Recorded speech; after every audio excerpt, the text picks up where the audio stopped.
Hello बच्चों, let's read the question. Question कह रहे हैं कि क्रोमोसोम्स जो होते हैं ये आपके किससे बने होते हैं, ये आपको बताना है। मेरे पास यहाँ पर चार ऑप्शंस हैं, इनमें से कोई आपका एक करेक्ट जो है वो आपको चूज करना है। देखो बच्चों, सबसे पहले हमें इस क्वेश्चन का की कॉन्सेप्ट जो है वो समझना होगा। की कॉन्सेप्ट आपका बेसिकली लाई करता है कि हमें पता होना चाहिए कि what are chromosomes.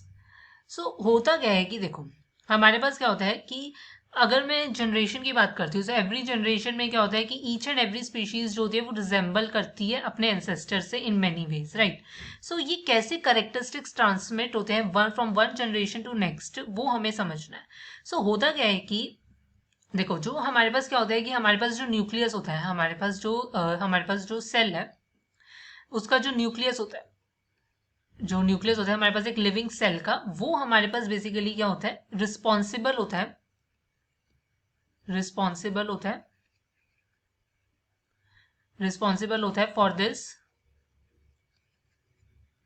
For this transmission of inherent characters, जिसे हम क्या कहते हैं, हेरिडिटी भी कहते हैं। क्रोमोसोम्स बेसिकली क्या होते हैं, ऐसे सेल्स होते हैं जो हमारे पास प्रेजेंट होते हैं न्यूक्लियस में, जो रिस्पॉन्सिबल होते हैं ट्रांसमिशन ऑफ इनहेरेंट कैरेक्टर्स, जिसे हम हेरिडिटी कहते हैं।